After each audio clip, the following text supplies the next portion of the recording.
बलूचिस्तान में ये कर रहे हैं और हम गिलगित बल्तिस्तान में ये करेंगे। उनको पता है कि वो ये बातें करते रहेंगे और हमारी बात दुनिया सुनेगी नहीं या हम सुनवाने की कोशिश नहीं करेंगे। भारत ने रोज की फायरिंग कर करके और रोज एक अजीब किस्म का दबाव हमारे असाब पर डाला हुआ है कि हमारी लीडरशिप हर वक्त कहती रहती है बस अब अभी होने वाला है, कुछ फ्लैग फॉल्स फ्लैग होने वाला है। बेटा तुमसे ना हो पाएगा। ये तो डंडन तेरा बाप तेरे पापों का। नमस्कार दोस्तों, एक बार फिर से स्वागत है आपका हमारे YouTube चैनल में। आज मैं आपके लिए एक नया पाकिस्तानी वीडियो लेके आई हूँ, तो एक बार वीडियो देखिए और अगर आपको वीडियो अच्छा लगे तो वीडियो को लाइक करें, कमेंट करें और वीडियो को शेयर करें। मैं मिलती हूँ आपको वीडियो के आखिर में। कश्मीर पर एक जुल्म किया और उसकी खुद मुख्तारी छीन ली। तहरीक आज़ादी को दबाने के लिए भारत ने मकबूजा कश्मीर की खुद मुख्तारी पर हमला करके अपना आखिरी हथियार भी इस्तेमाल कर लिया। लेकिन इसके बावजूद मकबूजा कश्मीर के रहने वाले 69 कश्मीरियों की आवाज़ बंद करने से कासिर है भारत। मकबूजा कश्मीर की आईनी हैसियत पर हमला करने के बाद से खुद भारत हम देख रहे हैं कि कई मसाइल से दो चार हो चुका है। भारत के अंदर भी 20 करोड़ मुसलमानों को भारत अपने लिए मकबूजा कश्मीर जैसा दिखाई दे रहा है। मकबूजा कश्मीर के मुसलमानों पर यह सबसे कड़ा वक्त है, लेकिन मकबूजा कश्मीर के लोगों का हौसला आज भी वैसे ही बुलंद है।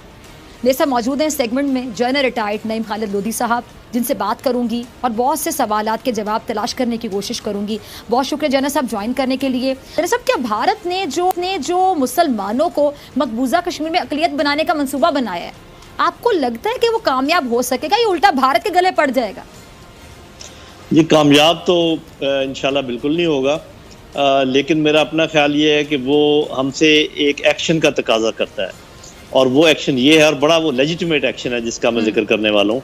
वो ये कि यूएन को हम कहें कि वो पॉपुलेशन सेंसस करवाए आज़ाद कश्मीर में भी और मकबूजा कश्मीर में भी, ताकि ना हम डेमोग्राफिक चेंजेस ला सकें ना वो डेमोग्राफिक चेंजेस ला सकें। मेरा ख्याल है कि दुनिया इसकी तायद करेगी, क्योंकि ये बड़ा साइम आपका मुतालबा है, हमने अभी ये किया नहीं है। तो सिर्फ ये एक्सपेक्ट करना कि खुद ब खुद भारत पर कोई दबाव पड़ेगा, खुद ब खुद भारत नाकाम हो जाएगा, ऐसे नहीं होता। जब आपकी दुश्मनी है और उसने आपकी शहरक पे पांव रखा हुआ है तो उसको नाकाम करने के लिए आपको कोई एक्शन करना पड़ेगा। तो मेरा ख्याल है कि ये थोड़ा सा हुकूमत को सोचना चाहिए कि इंतज़ार और सब्र और रोज़ उनके एम्बेसडर या जो एम्बेसडर की जगह काम कर रहा है उसको बुलाना, ये एक मजाक बन गया है। वो आपके लोगों को शहीद कर रहे हैं और आप रोज उसको बुला के तंबीह कर देते हैं कि जी खबरदार अगर आइंदा किया। और जब हम कहते हैं कि मैं बात काट रही हूँ, आपकी बात से एक सवाल मेरे जहन में आया, मैं आपसे जानना चाहूंगी, आपको लगता है यानी हमारी खारिजा पॉलिसी में कोई आपको वीकनेस, कोई कमजोरी दिखाई देती है? यानी हमारा होमवर्क कंप्लीट नहीं है, हम खुलकर आवाज नहीं उठा पा रहे, हमारी क्या? नहीं, मैं समझता हूँ, देखें जो तो है ना हमारी डिप्लोमेसी, उसमें तो कोई खास कमजोरी मुझे नजर नहीं आती। हम जो काम कर रहे हैं वो ठीक कर रहे हैं। दुनिया आप भी जानती हैं, आपके नाजरीन भी जानते हैं कि किस बुनियाद पर एक्शन लेती है, उनके अपने इंटरेस्ट हैं। लेकिन ये सिर्फ डिप्लोमेसी के सर्कल में घूमते रहने से ये काम बनेगा नहीं।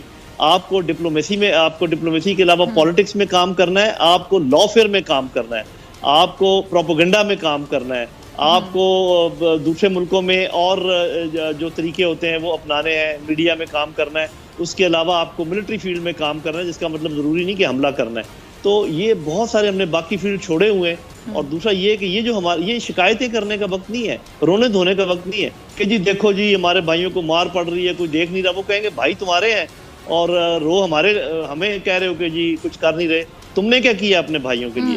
तो ये बात है कि इसमें हमें बहुत कुछ करना है। लॉफेयर में हम ये जो इनके जर्नैलों ने कहा जी कि वहाँ की बच्चियों को रेप करना चाहिए, वो जो कोई किसी अफसर ने कहा जी हम बलूचिस्तान में ये कर रहे हैं और हम गिलगित बल्तिस्तान में ये करेंगे, ये सारी चीज़ें वीडियो पर आपके पास मौजूद हैं, आप उनके पास लेकर जाएं, बताएं कि ये क्या है। और दूसरी तरफ ये कि हमें थोड़ी सी जनरल साहब इनकी घटियाई देखिए, घटियापन देखिए कि ये खुलेआम ऐसी बातें करने पर आ गए जी, इसलिए कि उनको पता है कि वो ये बातें करते रहेंगे और हमारी बात दुनिया सुनेगी नहीं या हम सुनवाने की कोशिश नहीं करेंगे।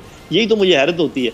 दूसरी बात ये है कि देखिए डिप्लोमेसी में जैसे को तैसा तो होता जनरल साहब, है। मैं इस बात पे हैरान हूं ना, मैं ये तो जानना चाह रही, इस गुत्थी को सुलझाना चाह रही हूँ कि फिर क्या मसला है, हमारी तरफ से क्या कमजोरी आ रही है, दुनिया हमारी बात नहीं सुन पाएगी। आपने बिल्कुल सही बात की कि लोगों के अपने भी इंटरेस्ट होते हैं, अपने मुफाद होते हैं, लेकिन ऐसा भी क्या इंटरेस्ट, कोई भी इंटरेस्ट इंसानियत से ऊपर हो सकता है? वह इंसानों के साथ अल्लाह माफ करे जानवरों से ज्यादा बदतर सलूक किया जा रहा है, तो दुनिया के इंटरेस्ट में मतलब क्या बोलूं, जाए भाड़ में, पहले आप इंसानियत को तो बचा लें, फिर देखिए अपने इंटरेस्ट और मुफाद। जी, बस ये बात जो भी आपने की है बिल्कुल दुरुस्त कर रही है। जहाँ तक दुनिया के मामलात हैं, आपके सामने जो कुछ सीरिया में हुआ है, जो कुछ यमन में हुआ है, जो कुछ अफगानिस्तान में हुआ है, जो इराक में हो रहा है, जो लीबिया में हो रहा है, हम सबको नज़र आ रहा है। तो अगर ये दुनिया चलती इंसाफ के असूलों पर, या दुनिया चलती अखलाकियात पर, या दुनिया चलती इंसानियत के असूलों पर, तो ये सब कुछ ना हो रहा होता। इससे पहले जो बोस्निया के साथ हुआ है, जो फ़लस्तीनियों के साथ हुआ है, हमारे सामने है। तो बात ये है मेरी बहन और बाकियों को भी समझने की बात है कि यहाँ पर लोगों की हमदर्दी हासिल करना काफ़ी नहीं है। वो ठीक है, वो काम भी ज़रूरी है, वो आपने कर लिया जितना करना था, वो आके आपका मसला हल नहीं करेंगे। आपने एक मैदान हमवार कर लिया है डिप्लोमेसी का, अब मसला कश्मीरियों ने और पाकिस्तानियों ने मिलकर खुद हल करना है। बल्कि आपको खुशकिस्मती आपकी कि चीन भी आपके साथ शामिल है। तो अब तो उधर से चीन का दबाव है, उधर से जो हुर्रियत पसंद है वो अपना दिफा कर रहे हैं, इधर से आपको कुछ करना चाहिए। ये भी एक बात है। दूसरी बात ये जो आपने सवाल किया ना, दुनिया क्यों अलार्म नहीं होती, दुनिया इस बात पर आती क्यों नहीं। ऑल्दो आपको पता है कि मुख्तलिफ प्लेटफॉर्म पर उन्होंने इजहार तो किया है कि वहाँ पर जेनोसाइड हो सकती है, ये हो सकता है, वो सारी बातें। देखें, जब दो एटमी पावर्स हों, एक अग्रेसिव हो और दूसरी डिफेंसिव हो, तो दुनिया को कोई प्रॉब्लम नहीं है, क्योंकि उनको पता है कि भाई डिफेंसिव पावर तो एक्ट करेगी नहीं जब तक कि उसके ऊपर ऑफेंस नहीं किया जाएगा। और उसने भारत ने रोज की फायरिंग कर करके और रोज एक अजीब किस्म का दबाव हमारे असाब पर डाला हुआ है कि हमारी लीडरशिप हर वक्त कहती रहती है बस अब अभी होने वाला है कुछ, फॉल्स फ्लैग होने वाला है। हालांकि वो कुछ करने वाले नहीं है जब तक कि उनके राफेल तैयारे नहीं आ जाते, जब तक उनका S-400 पूरा मामला वो नहीं हो जाता, जब तक वो 100% तैयारी नहीं कर लेते। हम भी शायद इसी का इंतजार कर रहे हैं। ठीक है, हम भी शायद इसी का इंतजार करें, लेकिन जाना साहब इंतजार करते करते कहीं बहुत देर ना हो जाए। मेरा ख्याल है कि जो मालूमात हैं हुकूमत के पास और जो मालूमात हैं इंटेलिजेंस के अदारों के पास, वो हमारे मुकाबले में बहुत ज़्यादा हैं। किस वक्त का तयन करना है, किन हालात में क्या करना है, वो हमसे बहुत बेहतर समझते हैं। मतलब मैं भी उसी फौज का ट्रेंड ऑफिसर हूं। अच्छा जनरल साहब, अच्छा ये मुझे बताएं कि जो अभी हम सिचुएशन देख रहे हैं मकबूजा कश्मीर में, जाहिर बात है ये पाकिस्तान पे इल्ज़ाम लगाते जी आतंकवादी या दहशतगर्दों के हवाले से। मैंने अपने प्रोग्राम में बहुत बार कहा, आप लोग भी कहते हैं, बहुत से लोग ये बात मानते हैं, तमाम नाज़रीन ये बात मानते हैं कि ये जो बुरहान वानी है, ये इन लोगों के रवैये से ऐसे ना जाने कितने बुरहान वानी वहाँ पे जन्म लेंगे, और ख़ुद ये जो भारतीय फ़ौज वहाँ पे जुल्म ढा रही है उसकी वजह से जाहिर बात है बहुत से बुरहान वानी वहाँ पे पैदा होते रहेंगे। कितनों को ये शहीद करेंगे, कितनों को मारेंगे, उनके जज्बे को ये पस्त नहीं कर सकते, उनके हौसले को नीचे नहीं ला सकते। अब ये जो मकबूजा कश्मीर में ये जो मुसल्लह तहरीक है, आपको लगता है कि मज़ीद ज़ोर पकड़ेगी? जी देखें, पहली बात तो ये कि ज़हनी तौर पर तो मेरा ख्याल है कि 100% कश्मीरी जो मुतनफ़र हो चुके हैं भारत के रवैये से। अब उसमें से कितने कामयाब होंगे उसमें अस्करियत की तरफ जाने के लिए, उसमें डिपेंड करता है कि उनकी लीडरशिप क्या सोचती है और दुनिया उनकी किस किस्म की मदद करती है। क्योंकि आप देखें, जब इन्होंने स्टेटस चेंज किया है ना कश्मीर का 370 को एब्रोगेशन के बाद, उस वक्त के बाद ये ऑक्यूपाइड टेरिटरी बन गई है। अभी ये पहले डिस्प्यूटेड टेरिटरी थी। तो ऑक्यूपाइड टेरिटरी की कनोटेशन ये है कि वो जो 3324 है मेरा ख्याल है करारदाद जनरल असेंबली की, वो ये कहती है कि ऐसे लोग अपना दिफा भी कर सकते हैं और ऐसे लोगों की मदद हथियार फ्राहम करके भी कर सकते हैं। तो ये एक आप समझे खुद भारत ने गलती की है। और ये जो मुतनफ़र हुए हैं, अक़लियतें सिर्फ इधर नहीं है कश्मीर में, पूरे भारत में जब उन्होंने सिटीजन एक्ट किया और जिस किस्म के वो दालित्स के साथ कर रहे हैं और मुसलमानों के साथ कर रहे हैं और सिखों के साथ कर रहे हैं, ये पूरा भारत उबलने को है। और इसमें देखना ये है कि हाँ, ये मैं मानता हूँ कि ऐसी तहरीकें कामयाब तब होती हैं जब बाहर से उनको कुछ ना कुछ सपोर्ट मिलती है। तो मेरा ख्याल पाकिस्तान का ये फ़र्ज़ ऐन है कि जो वहाँ पर जो भी तहरीकें हैं जिसमें अक़लियतें हैं, जिसमें जो ख़ासकर मकबूजा कश्मीर में जो हमारे मुसलमान भाई हैं, उनकी हर तरीके से पूरी मदद की जाए। अच्छा जनरल साहब, मुझे ज़रा ये बताइएगा, अगर हम इस हुकूमत के इक़दामात को कंपेयर करते हैं, कंपैरिजन करते हैं पिछली हुकूमतों से, तो आप इस हुकूमत को कितने नंबर देंगे? पिछली हुकूमतों से एटलीस्ट आपको लगता है कि इन्होंने कुछ बेहतर इक़दामात किए? खासतौर पे मौलाना फजलुर रहमान साहब का किरदार जब हम याद करते हैं, कश्मीर कमेटी के चेयरमैनशिप के नाम पे क्या कुछ करते रहे, पैसे मुराद किया क्या, मुझे बताएं। नहीं, मेरा ख्याल बहुत ज़्यादा फ़र्क है। ये हुकूमत तो जो कुछ कर रही है वो कंपेरेबल नहीं है। वो तो बहुत ज़्यादा झुक रहे थे ना, वो तो हाथ जोड़ जोड़ के उनको कह रहे थे कि जी हमें माफ़ कर दो, और ऐसी गलतियां मान रहे थे जो आपने की भी नहीं है, कि वो हमने किया था, वो जो हमसे हो गया, ये गलती होगी और ये लकीर है, हम एक ही लोग हैं, ये ऐसी बातें वो लोग कर गए जिन्होंने करनी थी। मेरा नहीं ख्याल कि इस हुकूमत ने ऐसी कोई बात की है जिसमें इस किस्म की वीकनेस हो, जिसमें आपका जो अच्छा, आपने बड़ी अहम बात की जनरल साहब, वो लोग जो ये बातें कर गए, ये आपने बड़ी अहम बात आपने छेड़ दी है, वो लोग जो बातें कर गए उनका खुमियाजा क्या ये हुकूमत भी भुगत रही है?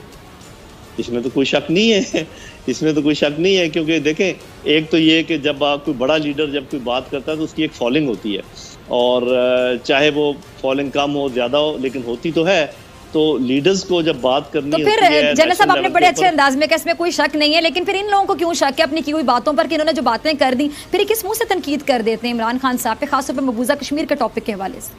देखिए, मैं चूंकि ज़्यादा बात करता नहीं हूँ पॉलिटिक्स के ऊपर, इसलिए मैं ये नहीं बताऊंगा कि कहूँगा किस मुंह से बात करते हैं। ये अवाम जज करें और अवाम ही बेस्ट जज हैं। चले मैं आपका आखिरी आपसे सवाल ये पूछ लेती हूँ, ठीक है? चले जी, मैं आपसे आखिरी सवाल ये जानना चाहूंगी, ठीक है? पॉलिटिक्स हट के हम बात इसी टॉपिक पे करते हैं, फिर मुझे आपका शुक्रिया अदा करना है। ये जो आपने गलती की एक बात की थी, क्या भारतीय हुकूमत ये महसूस कर चुकी है कि मकबूजा कश्मीर की जो खुद मुख्तारी पर हमला करना है वो भारत की एक बड़ी गलती थी? मेरा ख्याल है कि शायद अब तक उनको एहसास ना हुआ हो, क्योंकि जो लोग करने वाले हैं वो अभी तक they are just in the middle of everything, और वो मुख्तलिफ बहाने देख रहे होंगे, भी पेंडेमिक आ गया, ये हो गया, वो हो गया, इसलिए नहीं हम कर पाए। लेकिन आखिरकार वो पछताएंगे, क्योंकि उन्होंने ऐसा कदम उठाया जिसमें there is no going back, और उन्होंने जितना मुतनफर कर दिया कश्मीरियों को। पहले आपको याद होगा कि कुछ ना कुछ कश्मीरी उनके साथ बैठ जाते थे, उनकी हुकूमत में मखलूत हुकूमत बना लेते थे, अब उनको एक उधर बंदा नहीं मिलेगा इस काम के लिए। और वो जो डेमोग्राफिक चेंजेस लाने की कोशिश कर रहे हैं, सावधान है, वो कर नहीं सकेंगे। लेकिन जो मैंने शुरू में बात की थी, मैं दोबारा उसको कहूँगा। हेलो दोस्तों, तो आई होप आपको ये वीडियो अच्छा लगा होगा। मुझे आपसे एक रिक्वेस्ट करनी है कि आप लोग जो भी इंडियन यूट्यूबर हैं उनके जो वीडियो होते हैं पाक के ऊपर, उनको आप डिसलाइक ना करें, क्योंकि यार अपने काका जो है ना वो पाकिस्तान वाले, वो बैठे हुए हैं डिसलाइक करने के लिए, तो आप तो कम से कम लाइक करो।